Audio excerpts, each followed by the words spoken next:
Alrighty, folks, we are looking at version 0.19.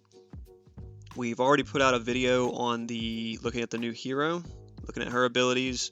Looks very strong. I kind of expect her to be nerfed shortly after release. Big tanky hero, CC immunity, a lot of stuff going on there. And we've already also put out a video on all of these gameplay changes, a lot of gameplay changes, a ton of hero adjustments. Most of them are quite small, but there's a lot to go through there, so we split it up into multiple videos. I'll link both of those videos down below so you can check them out, as well as the actual patch notes, so you can take a look at those for yourself. But we are going to go through these item changes. There's less of them, but I expect this to be more impactful because it impacts everybody, not just the heroes themselves that got changed. So we'll go through these real quick and see what we've got to say about them. First, we've got Judgment. I like building Judgment on Greystone. Nice little health back from it, so it's pretty cool. Thunder Cleaver damage change to magical. Okay, that's cool. That's nice to see. Give you a little diversity if you're on a full physical type solo laner. And Thunder Cleaver damage changed from 120% total physical power to 70 plus 40. Okay, so that's better for the full tanks. You get a flat 70 plus 40.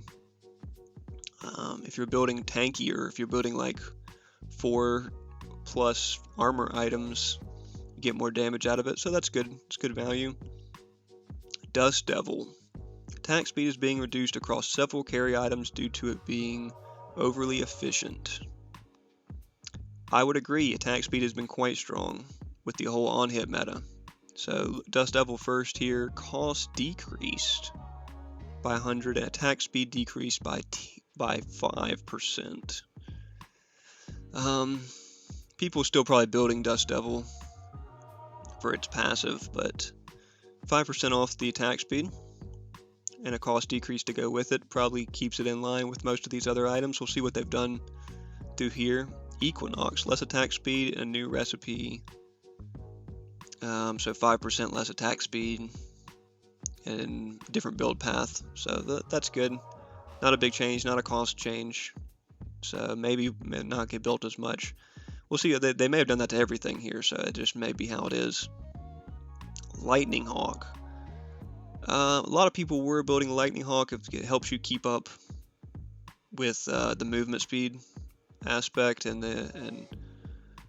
let's see what they've said. Is doubling back and exchanging some of its attack speed for physical power. Yep. So same thing. 5 more power added back here, and then 5 less attack speed. That's good. We needed some more diversity in the items to give you more power. It looks like that's going to be a similar theme of reducing attack speed across all these. Nuclear rounds got a bug fix. That's cool. Oboe, or well, I guess not oboe as you would say, but Onyx Quiver, the one that shoots the side arrows. Multi-shot damage change from 15 to 45 to 16 to 40. Okay. Why not? That's a pretty small change, but might make a slight difference if you're not hitting all your shots. The little side arrows will do a little bit less. Plasma Blade, okay, good. I wanted to see a change on this. Physical power increased by 5. Magical power increased by 5. Attack speed decrease. Okay, yeah, this is good. This is a good change. Plasma Blade, like I said, it was one of those you could potentially build in some other places other than carry. So now that may be even more viable. 35% attack speed is quite a lot.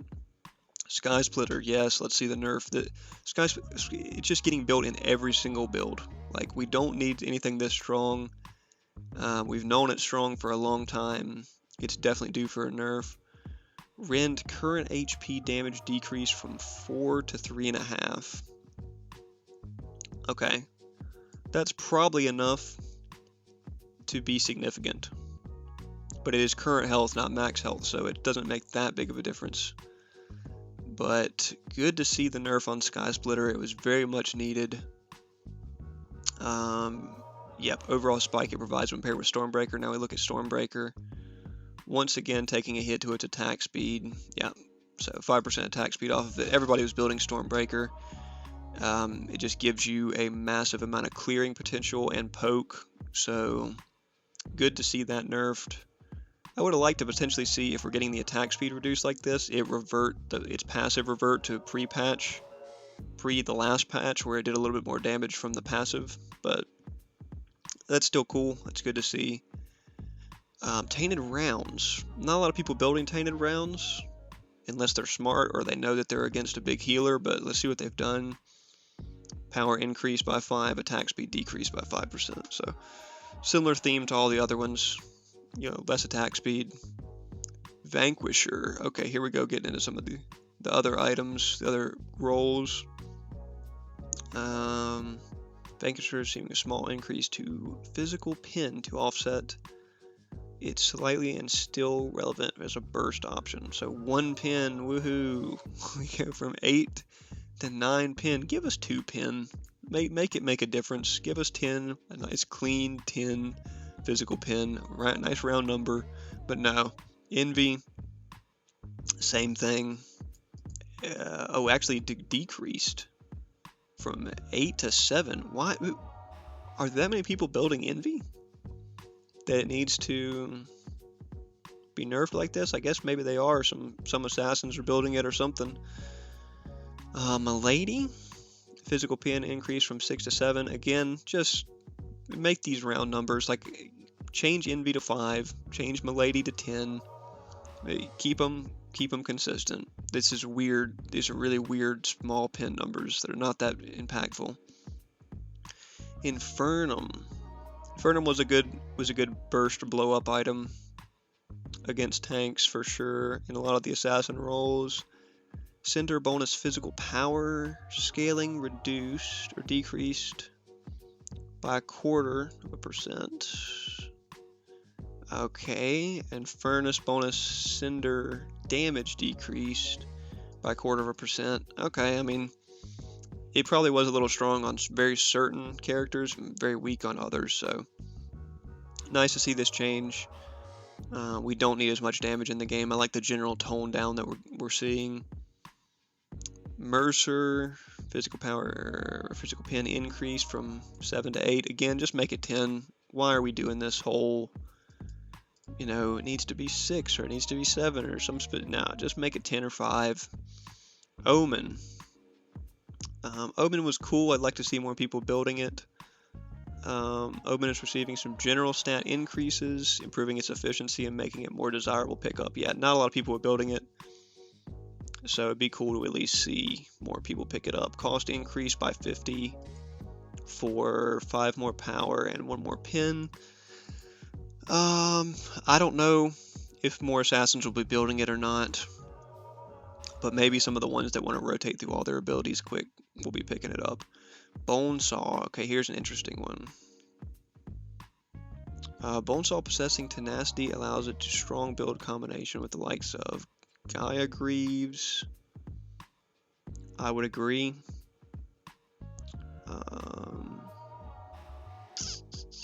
Let's just see what they've done. Physical power increased by 10. Okay, that's good. And then the tenacity removed completely. Okay, so yeah, you're no longer probably building this in solo. I guess you could potentially still build it in solo, but probably want to build it more on chase down junglers like Chimera, or, well, you probably don't want to build it on Chimera, but maybe you'll still take it on him. 35 power is significant enough, but we'll see who wants to build Bonesaw now. With the without tenacity on it, I definitely won't be building it in solo, because that was one of the big reasons for building it. Mutilator. Mutilator like Class Splitter contributes too heavily to anti-tank gameplay. Devour max health damage decreased from 3 to 2.5. This is probably a good change. I would like to see less damage to tanks for sure, because tanks were getting melted too fast. I don't know how many people are building Mutilator. I guess certain heroes that were proccing abilities really fast were building it and probably stacking up this damage insanely, so good change. Now we're getting into the mage items. Combustion. Combustion's initial damage spike when acquired contributes to excessive burst scenarios. Oh wow, it's almost as if that's the whole point of going combustion over just going one of the more meta items. This is not a meta item by any means. Like this over Megacosm early is like you're almost wasting the slot. So see what they've done. Magical pin decreased by 1. Again, why are we doing this? Just make it 5. If 8's too strong, just make it 5. Pyro damage decreased by 10.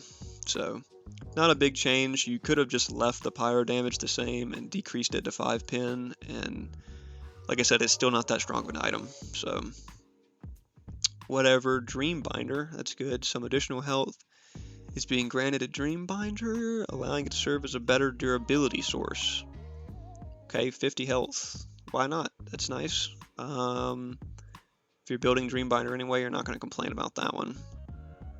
Noxia. A lot of people are building this. Let's see what they've done here. Less magical power and a higher cooldown to ensure its potency as a power spike is more in line with other options. So 5 less power and 2 seconds on the passive cooldown. That's probably a good idea.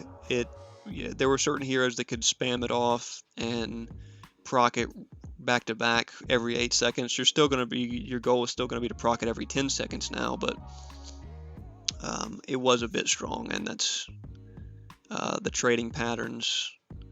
If the other player has Noxia up and it has better trading abilities than you do, then you're just in a rough spot. So this is good. Bring it more in line. Prophecy. Nobody's building Prophecy. Magical Strikes power. Magical power scaling decreased from 22 to 20%. Nobody was building this. So maybe there was like 1 or 2 heroes that could even effectively use this. Like Countess or somebody, but this probably wasn't necessary, but whatever, that's cool. Soulbinder. Arcane Salvo cooldown decreased from 12 to 10 seconds. Okay. Yeah, so more frequent poke windows, being at 10 seconds with a 2-second reduction like that, and then Noxia getting changed at 10 seconds as well means they're in line with each other, so that's good. Everything's more balanced that way. You could build both of them potentially and get a nice little double proc every single time with them if that's how it times out for you. World Breaker, here we go. I was building World Breaker pretty much every time on my mage builds. I always liked it in this current meta. One more increase. World Breaker is currently receiving another increase to its health conversion as it continues to struggle to justify its space in many tanky builds. The Maya health bonus to physical power 4.5 to 5. Okay, yeah, that's good. It probably should have been 5 all along. This is a good buff. It might make more people consider World Breaker. If you're playing any hero that's proccing your abilities rapidly, then World Breaker is just really strong. Really like it on Iggy. Probably get great use out of it on somebody like Gideon. Anyone that's hitting abilities in succession like that, or has an ult that's going to proc a bunch of times. World Breaker's a go-to. Okay, now we're looking into the tank items, melee support items. Dawnstar, 50 health. Great. Looks like that's going to be a theme here. Dynamo, 75 or 25 health. That's good. It'll make the start on steel a little bit better. Tank items in general are just struggling with how much damage output is going on, so more health the better. Everbloom is a staple in many early enhancer builds. That is correct. Divine Protection now only applies to ally heroes, not yourself. That seems a little goobery, if I'm being honest. meaning the likes of Narbash and Muriel will have to be more careful with their positions. Yeah, that's not the point. They shouldn't have to be more careful with their positions. They should be able to dive in if they're hitting their active Everbloom. So, okay, that'll probably less people building Everbloom for sure. Frosted Lure. Okay, not a lot of people are building this, so 50 extra health on it. Up to 400 may make it more enticing. Hexbound Bracers. They got 5 extra armor, so continues the trend, more health, more armor. Marshall. The attack speed decreased from 20 to 15. Okay, this is definitely a good change. When your support builds Marshall and then they just massively buff up their carry early game like that, if you go Marshall first item and then boom, that's 20% attack speed on their carry. It was making combos like the Phase Sparrow combo just way too strong. Just way too strong. So that's a good change. No cost change either. So just let that be what it is. Frost Guard. Okay. It's impactful enough to respond to... Yeah, no, not a lot of people are building Frost Guard in favor of some other better armor items. So physical armor increased by 5. And then base health regen increased by 25%. So yeah, that's a... Like it says, respond against matchups possessing heavy poke. That'll do it. Give me more regen, give me 5 more armor. Definitely expect that to get built more. So that's pretty cool. Tainted Guard. I like Tainted Guard, but I almost never would build it over the magical armor equivalent. I guess Tainted Bastion it is. It just always seemed like a better anti-heal item. We're reverting the change to Tainted Guard's damage, better allowing it to offset healing effects. Great. Thorn's damage increased back to 60. That could make it more attractive in the solo lane as well, if you're dealing with somebody that's healing a lot. But overall, Tainted Bastion is still going to be a go-to for me probably in a lot of scenarios. And then Warden's Faith. With the increase to critical strikes, Warden is receiving increase to physical strike reduction. Especially in the event that too many carries are running around on a single team. Stalwart critical damage reduction increased from 12 to 15. This is just insulting, honestly.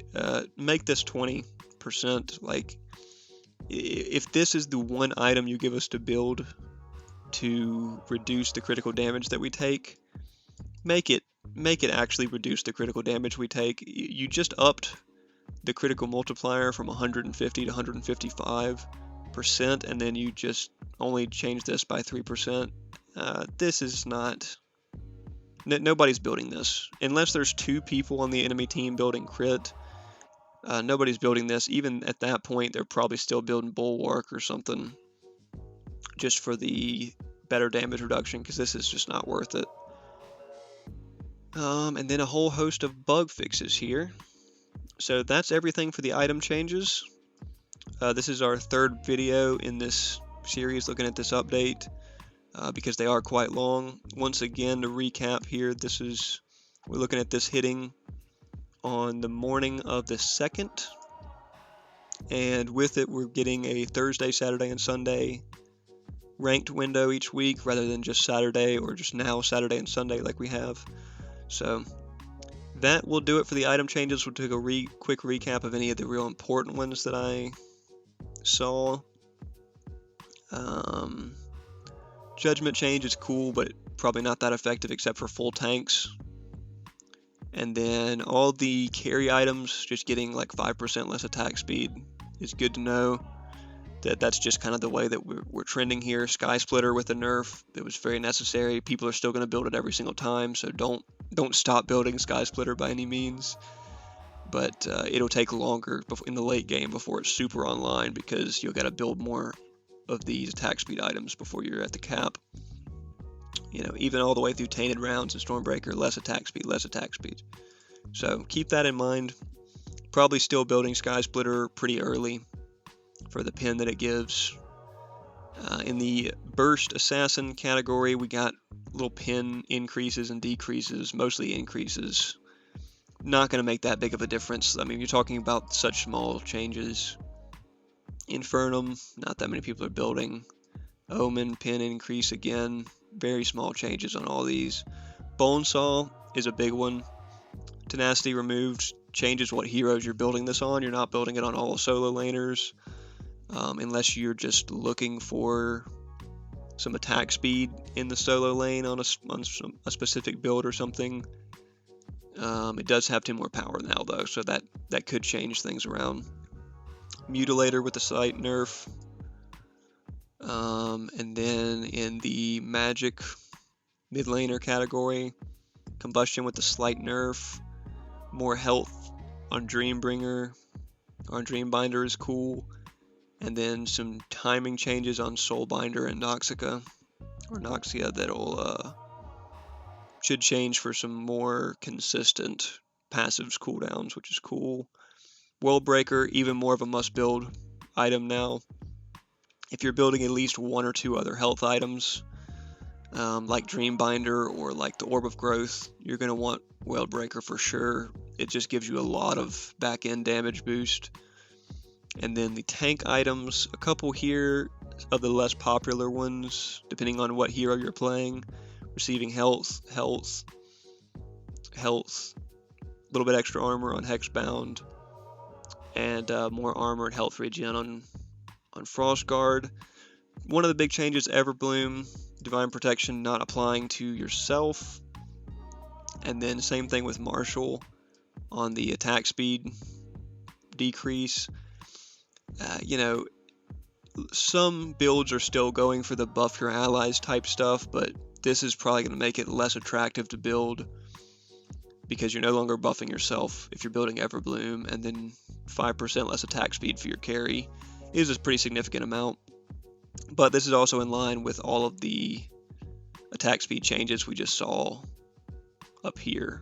All of these reducing by 5 as well. So if they didn't nerf Marshall in this same patch, everyone would build Marshall to make up for those attack speed changes. And then these last couple items, Frostguard, maybe some people will find better value in it now. 25% health regen is a big buff. Tainted Guard back to its 60 damage, so more attractive to take over Tainted Bastion in certain situations. And then Warden's Faith, you're still not building Warden's Faith, but maybe if they're building 2 crit, carries or something like that, you might want to pick it up. But that's all of the changes. That's going to do it for our review of this 0.18 update. We will see following Tuesday how this does. So thanks for watching, guys. Like I said, 2 more 0.18.3 ranked matches to go up before we do have a video up on any testing on this patch. But we will see y'all in the next one. Thanks for watching.